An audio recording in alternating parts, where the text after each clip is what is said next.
Salut à tous, c'est Ilyes, j'espère que vous allez bien. On se retrouve aujourd'hui pour une nouvelle vidéo. On n'est plus qu'à quelques jours de la trilogie très attendue entre Leon Edwards et Kamaru Usman. Ça se passe le samedi 18 mars en main event de l'UFC 286 qui se déroule à Londres, à l'O2 Arena de la capitale anglaise. Pourquoi est-ce que énormément de gens attendent ce combat avec beaucoup d'impatience? Eh bien tout simplement parce que Kamaru Usman, l'ancien numéro 1 pound for pound, il a les crocs, il a faim, il a soif de revanche, il a envie de récupérer sa ceinture de champion des poids welter, il a envie aussi de venger sa première défaite sur KO qui est intervenue face à ce même adversaire, Leon Edwards, qui évoluera à domicile. Pour moi, le vainqueur de ce combat, ce sera à mon avis le combattant des deux qui est le plus fort mentalement et qui est le mieux préparé psychologiquement. Ça tombe bien, c'est justement l'aspect du combat dont j'avais envie de vous parler aujourd'hui, l'aspect psychologique. Juste avant, si ça n'est pas encore fait, abonnez-vous à ma chaîne YouTube, activez la cloche pour recevoir les notifications et puis lâchez un pouce bleu, ça fait toujours plaisir. Kamaru Usman, c'est un combattant que j'apprécie particulièrement. Pourquoi? Parce que c'est un combattant qui a su évoluer au cours des années. Il y a quelques années auparavant, il était critiqué, il n'avait pas une grosse fanbase, on va dire, c'était pas le combattant le plus populaire qui soit, parce qu'il avait un style qui était réputé pour être ennuyant. Il utilisait sa lutte principalement pour remporter ses combats.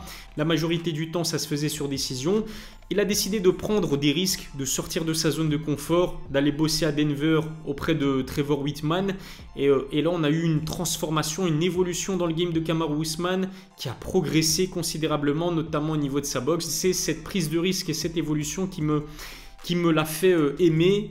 Et puis aussi son talent, ses nombreuses victoires consécutives, le fait qu'il était le champion des poids welter et le numéro 1 pound for pound, et aussi parce que d'un point de vue mental, c'est quand même un combattant assez costaud. Mais malgré le fait que Kamaru soit un combattant très fort mentalement, j'ai quand même énormément d'incertitudes le concernant. Pourquoi? Eh bien déjà parce que il a subi sa première défaite sur KO lors du précédent combat face à Leon Edwards. Il dominait ce combat, ça a dû le frustrer. Imaginez-vous être à quelques secondes de plusieurs records et de perdre comme ça sur un KO. C'est vraiment déstabilisant. J'ai même envie de dire qu'il a dû être dévasté après ce combat. Au-delà du premier KO, il a subi aussi son premier takedown. Au-delà du premier takedown, il faut dire aussi que Kamaru, il a 35 ans aujourd'hui. On ne peut pas dire que ce soit un combattant jeune, il est plus proche de la fin de sa carrière que du début. Et combiné à toutes ces incertitudes-là, il y en a une qui est encore plus importante, c'est son physique, sa condition physique, son état de santé même, j'ai envie de dire.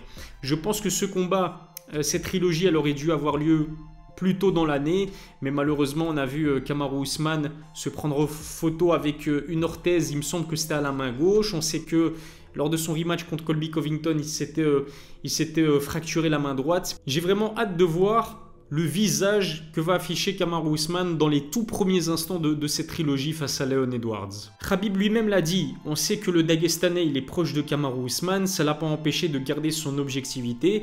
En interview, juste après la défaite de Kamaru face à Leon Edwards, il avait confié son questionnement, ses incertitudes aussi concernant Kamaru, de savoir est-ce qu'il va réussir à rebondir après avoir subi un tel KO à son âge. C'est vrai que par le passé, il y a énormément de grands champions qui n'ont pas réussi. Anderson Silva, Luke Rockhold, Frankie Edgar. Peut-être qu'il voudra sécuriser cette victoire à tout prix, récupérer sa ceinture à n'importe quel prix, quitte à nous produire une prestation moins spectaculaire que lors de ses précédents combats.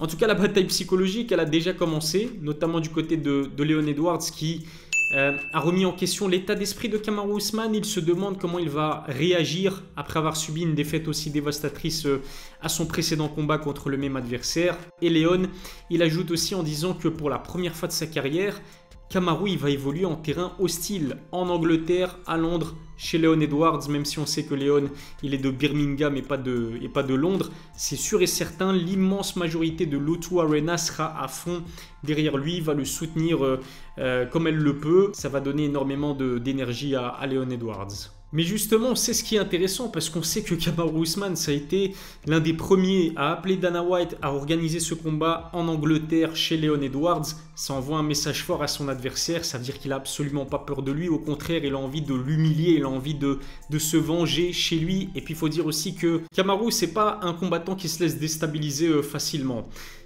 Lorsqu'il a subi un knockdown, alors ça n'a pas été comptabilisé par l'UFC, mais pour moi c'est clairement un knockdown contre Gilbert Burns.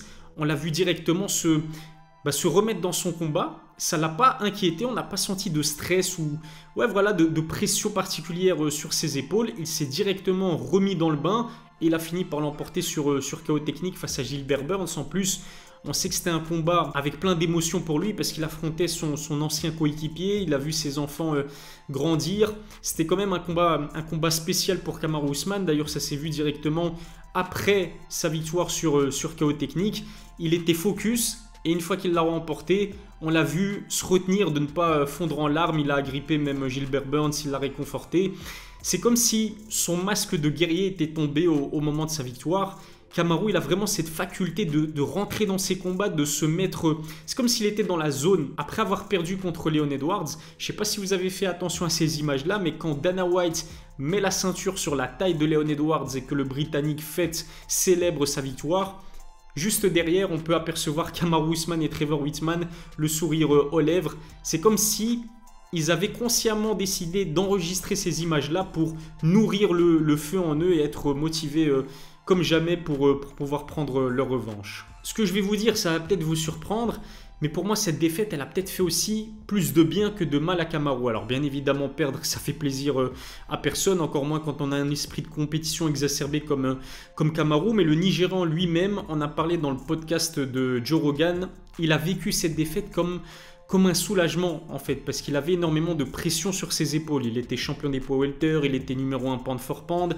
Énormément d'exposition médiatique, les gens attendaient énormément de lui parce qu'en plus de cela, il pouvait égaler le record d'Anderson Silva, 16 victoires consécutives à l'UFC, il pouvait aussi enchaîner avec une 20e victoire d'affilée tout court, et ça c'est vrai que ça lui mettait énormément de pression sur ses épaules. Ses fans l'attendaient au tournant et ses détracteurs aussi. Le fait de perdre et de plus devoir penser à tous ses records, juste le fait de devoir penser à récupérer sa ceinture et laver sa défaite, ça peut peut-être, comme il l'a dit, le soulager. Et puis ce qui peut aussi rassurer tous les fans de Kamaru Usman, c'est que le Nigérian, il a directement tourné la page, il a extrêmement bien réagi malgré cette défaite. On sait que les images de son KO, elles ont tourné pendant un long moment, elles tournent d'ailleurs encore maintenant sur les réseaux sociaux.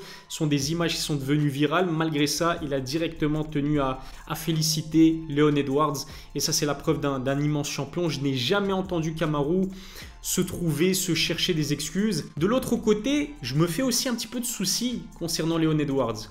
Parce qu'il est très confiant, mais j'ai l'impression, dites-moi si je me trompe, mais j'ai l'impression qu'il est trop confiant. Dans une autre interview, Léon, il a dit qu'il ne s'imaginait pas perdre contre un Kamaru Usman âgé de 35 ans avec autant de blessures qu'il a subies au cours de sa carrière. Et surtout pourquoi? Parce qu'il sait maintenant qu'il peut le mettre KO, qu'il peut l'emmener au sol. Et en plus de cela, il évoluera à domicile chez lui en Angleterre. Et du coup, Léon ne se voit pas perdre face à ce Kamaru Usman. Ce qui m'a aussi un petit peu mis la puce à l'oreille en quelque sorte, c'est que Léon, alors bien évidemment c'est totalement logique, il a célébré cette victoire comme il se doit, mais pour moi il l'a célébré peut-être un petit peu trop longtemps. Encore une fois, si vous n'êtes pas d'accord avec moi, dites-le moi dans les commentaires, mais je vais vous donner un exemple très concret. Andy Ruiz Jr. Lorsqu'il a battu Anthony Joshua, c'était une victoire vraiment extrêmement surprenante, un petit peu à l'image de Leon Edwards face à Kamaru Usman. On avait Andy Ruiz parader avec ses ceintures de champion, un petit peu comme l'a fait Leon Edwards à Birmingham. C'est comme s'il avait atteint son but ultime et que ça y est, il a terminé le jeu, c'est bon. Si Leon Edwards a dans sa tête eu le déclic et en quelque sorte il trouve qu'il en a fait assez, que ça y est, il a complété le game et qu'il a atteint son but ultime, ça pourrait le desservir et ça se verrait directement au niveau de ses entraînements. J'espère que Leon Edwards s'entraîne aussi dur qu'il en a l'habitude. Si ce n'est pas le cas, à mon avis, le monstre qu'est Kamaru Usman risque de lui faire du sale. Dites-moi si vous êtes d'accord avec mon analyse dans les commentaires. Donnez-moi vos pronostics. Qui de Kamaru Usman ou de Leon Edwards va être déclaré vainqueur après cette trilogie et sera le champion de cette catégorie passionnante des poids welter. Si ça n'est toujours parfait, si vous n'êtes toujours pas convaincu, abonnez-vous à ma chaîne, activez la cloche pour recevoir les notifications, lâchez un pouce bleu, ça fait toujours plaisir. Je vous remercie de m'avoir suivi, je vous souhaite une bonne soirée, je vous dis à très bientôt pour une nouvelle vidéo. D'ici là, prenez soin de vous.